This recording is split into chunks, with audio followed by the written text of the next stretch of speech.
ऐसा हो ही नहीं सकता। अर्थ का अनर्थ, इसे आपके द्वारा कोई अपशब्द नहीं निकलना चाहिए। मैं आपसे वंदन करता हूँ, कभी कोई अनर्थ करना हो तो विचार करके करिए। ये तो लेटेस्ट न्यूज़ है। ऐसा है, नाश मत करिए। आधावंत है, आधावंता में दौड़ते हुए या संधि हो गई है। गुरुजी नहीं नहीं, ये गलत बात है। आप जो है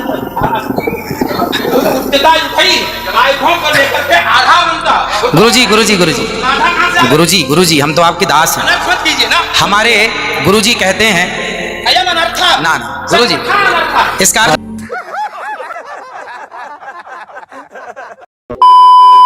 विश्वनाथ चक्रवर्ती बता दे, कानुकार प्रकाश का बता दे, चूड़िकाकार बता दे, और छोड़िए उन बातों को। आपके गुरु जी के पिताजी ने भी टीका लिखी है, उसी पुस्तक को अभी मंगाया जाए। अगर उसमें राधा शब्द हो, मैं मुंह नहीं दिखाऊंगा। ऐसा हो ही नहीं सकता। अर्थ का अनर्थ है?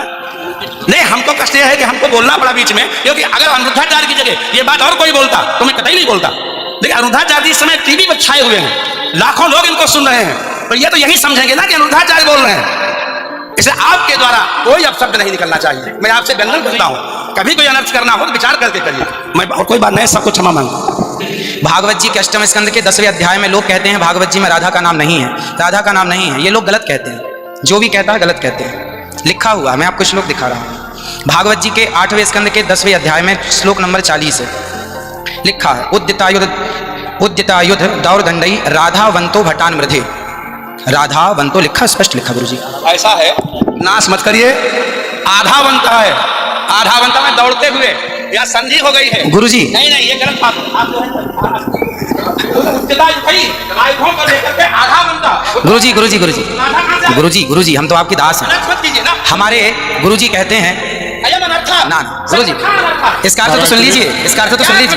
आप जब राधा बता रहे हो, सुनिए सुनिए गुरुजी, इसका अर्थ है राधावंतो भटान मृधे। इसका अर्थ गुरुजी ने बताया हमें, हमारे गुरुजी, कोई गुरुजी नहीं बता सकता। हमारे गुरुजी कहते हैं क्यों नहीं बना सकते? क्योंकि जब आप राधा बनाओगे तो सर्गे कहाँ जाएंगे? गुरुजी गुरुजी गुरुजी कहते हैं अब चलिए, भागवत जी में दूसरा है बधू। बधू प्रयोग हुआ है, बधू प्रयोग हुआ है। तो बधू का प्रयोग ये है कि वहां श्री राधा रानी का ही स्मरण है। नहीं, लोग कहते हैं राधा नहीं है, तो राधा जी का जिक्र तो कई जगह है। राधा पदवाच्य, बधू इसका अर्थ संकेत अर्थ हो या लक्ष्यार्थ हो और व्यंग्यार्थ हो, इन तीनों अभिधावृत्तियों के द्वारा राधा शब्द एक भी जगह भागवत में नहीं है। इसलिए जहां बधू शब्द है वहां भी अर्थ राधा है। जहां बधू है, ऐसे भक्ति का जन्म भी होता है। जहां राधा है, जहां बधू है वहां राधा है। ऐसे थोड़े होता है। जहां आप जैसे लोग देखिए, आप विश्व हमारे गुरुजी ने बताया, हमारी क्या ताकत की हम बताएं। शब्द ही अर्थानाम अभिव्यक्ति महाराज इनकी बात सारा विश्व सुनता है। महाराज जी हमारी बात 20 आदमी सुनते हैं। महाराज जी सारा विश्व। त्रिपाठी जी महाराज, आचार्य जी, आपके चरणारविंद में मेरा निवेदन है कि अरे आप हटिए सामने से। आचार्य जी आप हटिए भैया। अरे नहीं, लेकिन ऐसा श्रीधर, आप विश्व को सुनाते हैं इसलिए कह रहा हूँ। श्रीधर जी नहीं तो गलत सुना रहे। कोई गुरु नहीं बता सकता यार। चलो गुरु जी का हम चलते हैं, अगर गिरना नहीं लगता। आचार्य जी गुरुजी ने कहा है कि यहाँ जो राक्षस हैं वो राधा रानी का स्मरण करके, जो राक्षस हैं राधा रानी का स्मरण करके और युद्ध करने चले। जो राक्षस हैं भटान मृधे जो है, गुरुजी ने बताया कि जो राक्षस लोग हैं वो किसका स्मरण करके युद्ध करने चले? श्री राधा रानी का। ब्रह्म वैवर्त पुराण के अनुसार राधा ही मूल आधार है। यहाँ तक कि राम में भी राधा छिपा हुआ। अब राम का अर्थ समझिए, राम मतलब राधा, माँ मतलब माधव, दोनों का एक अक्ष है, तो राम हो गए। ये बातें स्वीकार है। और जैसे बधू, जैसे आपने कहा कि राधा जी, भगवान श्री कृष्ण ने अपने कहा आओ मेरे कंधे पर बैठ जाओ, तो किसको, कौन है वहां पर? राधा जी हैं तो है, वहां बधू है। तो श्री राधा जी, कहने का तात्पर्य है कि भागवत जी में कहीं राधा का अभाव नहीं है। भागवत जी में कहीं भी शब्दानाम शब्द ही अर्थानाम अभिव्यक्ति कई वृत्ति भवति। वृत्तयः कति संख्या का अभितावृत्त्या लक्षणावृत्त्या व्यंजनावृत्त्या शब्दानाम अर्थस्य अभिव्यक्तिर्भवति। अस्ति कश्चन विद्वान् वक्तुं शक्नोति। महाराज जी आप दोनों के पावन चरणारविंद में मैं हाथ जोड़ करके निवेदन करता हूँ, मेरी बात सुन लीजिए। नहीं, आप तो गुरुजन है, गुरुजन है, आप ही तो सिखाएंगे। मैं कह रहा हूँ अर्थ का अनर्थ क्यों समाने करते हैं लोग? पूरे विश्व को सुनाते हैं। गुरुजी जो मेरे गुरुजी ने सिखाया वो मैं बोल रहा हूँ। सिखा ही नहीं सकते, आप अशुद्ध बोल रहे हैं। अभी श्री राधा और माधव जो राम नाम है, जो भागवत जी का अर्थ है। अब कोई पूछे कि राधा का अर्थ क्या है, तो राधा का अर्थ ही कृष्ण है, और कृष्ण का अर्थ ही राधा है। तो राधा ही कृष्ण है और कृष्ण ही राधा है। कुल मिलाकर कहने का अर्थ ये है, गुरुजन ये कहते हैं कि प्रत्येक श्लोक कृष्ण है और प्रत्येक भागवत जी के 18,000 श्लोक, प्रत्येक श्लोक कृष्ण है और श्लोक का प्रत्येक अर्थ श्री राधा है। प्रत्येक श्लोक श्री कृष्ण है और श्लोक का प्रत्येक श्लोक का अर्थ श्री राधा है। तो ये सब भाव ही तो है, सब भाव है। भाव का भूखा हूं मैं, भाव ही एक सार है, और भाव से भजले मुझे तो भव से बेड़ा पार है। सभी विद्वानों के चरणों में दास का बारंबार नमन। सबको जय श्रीमन नारायण, जय श्री कृष्ण। 2 मिनट कीर्तन कर लियो। 1 मिनट रुको। मैं सबसे क्षमा मांगता हूँ, मेरा अनुद्धाचार्य के प्रति बड़ी श्रद्धा भाव है, बड़ा आदर है, लेकिन इनकी वाणी चूंकि पूरा विश्व सुन रहा है, ये चैनलों पर आते हैं। भाव जगत में हम कुछ भी कहें, लेकिन जब हम ये कहते हैं ये शब्द में लिखा है, तो वहां पर शब्द और अर्थ का संयोग, जो गिरा अर्थ जल शब्द बोधो विनक्ति अर्था शब्दों व्यर्थांतराश्रय एकत्र व्यंजकत्वेतर अन्य से सहकारिता। ऐसा हो ही नहीं सकता कि कोई अर्थ प्रकट हो और उसके मूल में शब्द न हो। वहां संधि है, मैंने आयुधों से युक्त हो, मैंने गदा तलवार तीर लेकर के वो राक्षस आधा बनता दौड़े मारने के लिए। शुद्ध यही अर्थ है। किसी अभिधा से, किसी लक्षणा से, लक्षणा तब होती है जब मुख्यार्थ का बाद हो। मुख्यार्थ का बाद हो ही नहीं सकता। सीधा स्वामी बता दें, विश्वनाथ चक्रवर्ती बता दें, कानुचार प्रकाश का बता दे, चूड़िकाकार बता दे, और छोड़िए उन बातों को। आपके गुरु जी के पिताजी ने भी टीका लिखी है, उसी पुस्तक को अभी मंगाया जाए। अगर उसमें राधा शब्द हो, मैं मुंह नहीं दिखाऊंगा तुम्हें। ऐसा हो ही नहीं सकता। अर्थ का अनर्थ नहीं। हमको कष्ट यह है कि हमको बोलना पड़ा बीच में, क्योंकि अगर अनुद्धाचार्य की जगह ये बात और कोई बोलता तो मैं कतई नहीं बोलता। और बुद्धिमान समाज है, शिक्षित समाज है, एजुकेटेड है, अब समझने में देरी नहीं लगेगी। ठीक है, प्रथम बार हम किसी चीज वस्तु के बारे में सुनते हैं तो आश्चर्य होता है। काफी समय पहले बताते हैं, एक वैज्ञानिक ने पहले क्या छोड़ी थी कि पृथ्वी के चारों ओर सूर्य घूमता है, और सभी ने वैज्ञानिकों ने स्वीकार कर रखा था। एक वैज्ञानिक ने कहा नहीं, सूर्य के चारों ओर पृथ्वी घूमती है। इस बात का इतना, इस सच्चाई का इतना कड़ा विरोध हुआ। भोली जनता ने उन पादरियों के कहने से, उन धार्मिक गुरुओं के कहने से इतना विरोध किया कि ये झूठ बोलता है। उनको फांसी की सजा दिलवा दी, और 400 वर्ष के बाद अब उनसे माफी मांगी उस मृत्यु प्राप्त वैज्ञानिक से कि तू सच कहता था और आपके साथ जो बदसलूकी हुई उसके लिए अक्षमा याचना करते। ईब के टिंडे लेने मांगी, अब वो मर लिया, मार दिया, अब अक्षमा याचना करते हैं। इन दुष्टों ने ऐसे नाश करवाए हैं।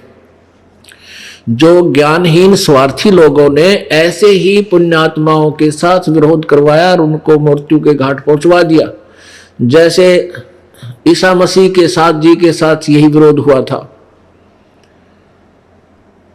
और जिनकी रोजी रोटी को, जिन उन धार्मिक व्यक्तियों की रोजी रोटी को खतरा हो गया था, उन्होंने ईसा मसीह जी का विरोध किया और उनको भी क्रश करवा दिया। तो कारण क्या रहा कि उस समय जनता जागृत, शिक्षित नहीं थी। और आज इस दास के साथ वही रिहर्सल की गई, लेकिन अब जनता जागृत है, शिक्षित है, सदग्रंथ हमारे पास उपलब्ध है। इन पाप आत्माओं की दाढ़ इब गला को न्यार ना गली, क्योंकि परमेश्वर ने कहा है कि इस कलयुग में जो बिचली पीढ़ी आवेगी उसमें पूरे विश्व में मेरा ही ज्ञान रहेगा। धर्मदास जी, धर्मदास एक महापुरुष हुई है, अच्छी श्रेष्ठ आत्मा हुई है, जिनको परमात्मा से आकर मिले थे। उसको बताया था कि सतयुग के बिचली पीढ़ी जब आएगी, अब तो मैं आया हूं प्रथम चरण में। सन 1398 में 600 वर्ष पहले प्रथम चरण था परमात्मा का। अब ये मध्य वाला चरण है, बिचली पीढ़ी अब शुरू हो गई है। सन 1947 में भारत आजाद हुआ और उसके बाद शिक्षा का दौर एकदम दावानल की तरफ फैल गया। पूरा भारतवर्ष शिक्षित हुआ, बूढ़े भी पढ़ा दिए, बुढ़िया भी पढ़ा दी, अक्षर ज्ञान युक्त हो गए। इसका यही कारण था कि अब हम सदग्रंथों को पहचानेंगे, आंखों देखेंगे और परमात्मा को परमात्मा मानेंगे। जब तक हमें ये दृढ़ विश्वास नहीं होगा कि जिसको हम भगवान मान रहे हैं, जिसकी हम साधना कर रहे हैं, ये सत्य है, तब तक हम भक्ति क्षेत्र में सफल नहीं हो सकते। बेखों के लश्कर फिरे, ये पंथों के लक्सर फिरे, बाणी चोर कठोरे, सतगुरु धाम ना पहुंचेंगे ये 84 के डोरे। परमात्मा की वाणी चुरा कर, तो दास ने ये सभी प्रमाणित कर दिया कि इनके पास ज्ञान नहीं है, और एक इंटरनेशनल सत्र के चैनल पर चला दिया, और एक दिन से नहीं, लगातार 10 वर्ष से चल रहा है, 11 वर्ष से चल रहा है, और सबके बारे में कह दिया तुम्हारा ज्ञान गलत, तुम्हारी साधना गलत, आप अपना भी जीवन नाश कर रहे हो और भोली आत्माओं को भगवान से दूर करके उसके पाप के भागी और बन रहे हो। अगर उनके पास कोई भी इसका उत्तर होता तो उद्मस्तार देते, ये उद्मस्तार देते ईद तो पहले, क्योंकि इनके हाथ में पैसे, मीडिया, राजनेता लोग इनके हाथ में पता नहीं क्या क्या बकवास कर देते टीवी पर, सबका सांस रुक गया है।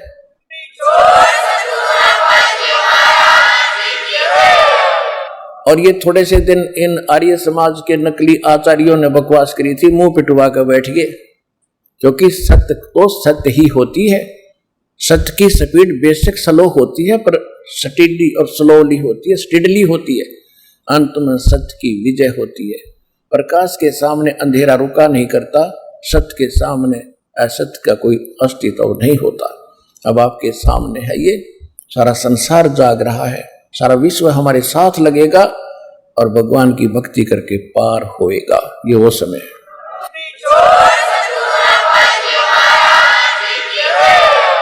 तो कहने का तात्पर्य यह है कि दास ने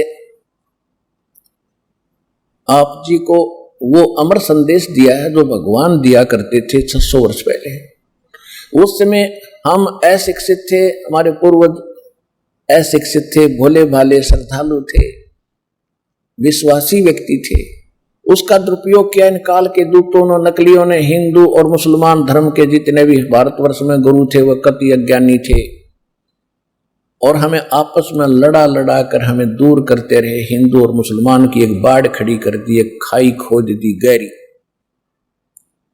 अब उन गड्ढों को खत्म करना दास के लिए बड़ा डिफिकल्ट हो रहा है, लेकिन परमात्मा ने ऐसी करेन दे दी, अभी न सब न बरकदर दूंगा, ऐसा ज्ञान दे दिया, बिल्कुल मेटल रोड बना दी जाएगी।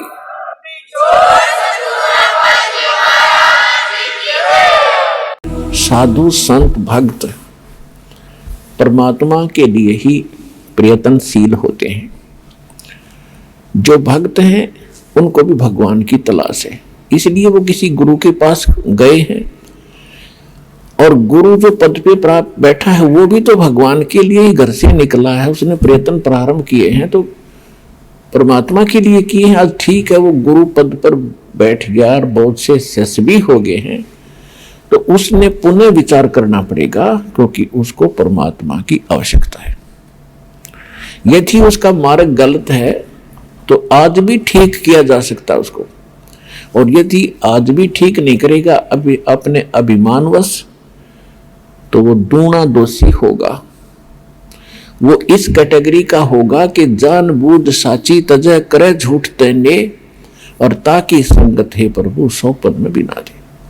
वो कृत घनी व्यक्ति होगा, चाहे बेशक गुरु बना बैठा है, जिसको ये पता लग गया तेरा ज्ञान गलत, तेरा नाम गलत, तेरी साधना गलत, और वो फिर भी हार मानने को स्वीकार नहीं है, यानी फिर भी ये नहीं कहता अपने शिष्यों को कि अभी मेरा मार्ग गलत है, तो वो कृतघ्नी प्राणी बताया है, उसके विषय में कहा है कि जानबूझ साची तजय और करे झूठ तने, और ताकि संगत है प्रभु स्वप्न में भी नहीं थे। इसे नालायक आदमी की तो सपने में भी भेंट नहीं होनी चाहिए इसके साथ।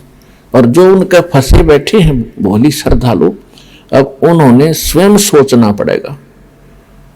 अगर वो गुरु होगा और भगवान की खोज में होगा तो पहले वो कहेगा अपने शिष्यों को, क्योंकि जो दास ज्ञान देता है सबसे पहले खटक उन गुरुओं को लगती है, क्योंकि उनके विषय में बोला जा रहा है कि उसका ज्ञान गलत, राधा स्वामी पंथ का ज्ञान गलत, उनके नाम गलत, उनकी साधना गलत। धन धन सतगुरु सच्चा सौदा सिरसा और जगमाल वाले के बारे में कहा जा रहा है, उनका नाम गलत, उनका ज्ञान गलत, उनकी भक्ति गलत, उनका रास्ता गलत। और जितने भी ये ब्रह्मा विष्णु महेश के पुजारी, आसाराम सुधांशु जी, ये कुमार स्वामी, ये इनका सारा मार्ग गलत। और ये तीन देव की भक्ति करते हैं, इनमें जीव का मोक्ष नहीं। तो इनको सबसे पहले इस बात पर जोर देना चाहिए। ये क्यों कह रहा रामपाल दास? इसका उद्देश्य क्या है? कम से कम उद्देश्य जानकर हमारे सदग्रंथों को, लिटरेचर को पढ़ रहे ये संत दास की उनसे विनम्र प्रार्थना है, उनका भी जीव रक्षा होगी। उनके अंतर्गत जो भोले श्रद्धालु फंसे पड़े हैं उनको संत मान के, संत वही होता है जिसके पास पूर्ण ज्ञान हो और साधना ठीक है, नहीं तो भक्त नहीं है, ना वो गुरु है। वो तो एक अपना जीवन नाश कर रहे हैं। तो उनसे दास उनके हित के लिए कह रहा है। जैसे कोई रास्ते में जा रहा है और काफी लंबे सफर पर पहुंच गया और वहां उसको कोई टोक रहा है, कहां जा रहे हो भाई? तो उस स्थान का नाम बताते हैं और वहां कोई व्यक्ति खड़ा है, वो कहता है ये रास्ता ठीक नहीं है आपका, आप बहुत गलत जा रहे हो। तो उस व्यक्ति को क्या करना चाहिए? 1, 2, 4 और से सलाह लेनी चाहिए, भी सचमुच में जा रहा हूं, ये मार्ग ठीक है कि नहीं। और उसके साथ झगड़ने लग जा कि तू क्यों बोल रहा है मेरे मार्ग को गलत, तूने कैसे बता दिया गलत? तो ये बुद्धिमान का काम नहीं, ये तो महान नीच व्यक्ति करता है ऐसा व्यवहार। कोई कहता है भी तेरा रास्ता ठीक नहीं, तो उसने धन्यवाद करना चाहिए उसका और सोचना चाहिए भी बता कैसे गलत जा रहा हूं, मेरा विश्वास दृढ़ कर कि मैं गलत जा रहा हूं। तो और नहीं तो मैप हमारे पास है, उस नक्शे को, उस मानचित्र को सामने धर ले और भाई तू यहां खड़ा है, ये शहर है और आप जा रहे हो दिल्ली और आप हिसार से चल के आगे सिरसा, ये सिरसा यहां पर है और दिल्ली इधर है, तेरा मार्ग इसलिए गलत है। तो फिर उसने पुनर्विचार करना चाहिए। तो हमारे जो सदग्रंथ है ये हमारा मानचित्र है, ये हमारा गाइड है। जो संत हमारे सदग्रंथों के विरुद्ध बताते हैं और विरुद्ध जा रहे हैं और अपने भक्तों को ले जा रहे हैं, उनके लिए दास प्रार्थना कर रहा है कि आप शास्त्र विधि कर मनमाना आचरण करे और करवा के अपना जीवन नाश कर रहे हो और आपके आश्रित इन भोले श्रद्धालुओं के जीवन को नाश करके उनका भार अपने सिर पर धरकर पाप के भागी बन रहे हो। दास उनको इतना सतर्क करना चाहता है कि कुछ संभलो और विचार करो। ये मैप तुम्हें नहीं देखने आते हैं तो दास ने कति क्लियर कर रखा है। इन सदग्रंथों को दास ने कति निष्कर्ष निकाल कर सत्संग कर रखे। इनको संत भी सुने, उनके चेले भी सुने, अगर उनका समझ में आओ तो ग्रहण करें, ना कोई जोर जबरदस्ती नहीं। वैसे ही किसी के साथ झगड़ा कर लेते हैं, तुमने ऐसे गलत क्यों कह दिया, पहले देखो गलत क्यों कहा। तो ये तो एक सभ्यता, एक नेक व्यक्ति के लक्षण। और एक बेमतलब उसको सच्चा रास्ता दिखावे, उसके भले में कहे, उसके साथ वो झगड़ा करता है तो कहते हैं कहे भली माने बुरी। और यही परीक्षा नीच आदमी की यही परीक्षा होती है कि उसके भले की कहेंगे तो उसको हानि करता है। कबीर साहब कहते हैं कि साच कहूं तो जग नहीं माने और झूठा जगपतियासी। अगर साच कहूं तो ये जग नहीं मानता, इन झूठों की बात पर विश्वास किए बैठे हैं।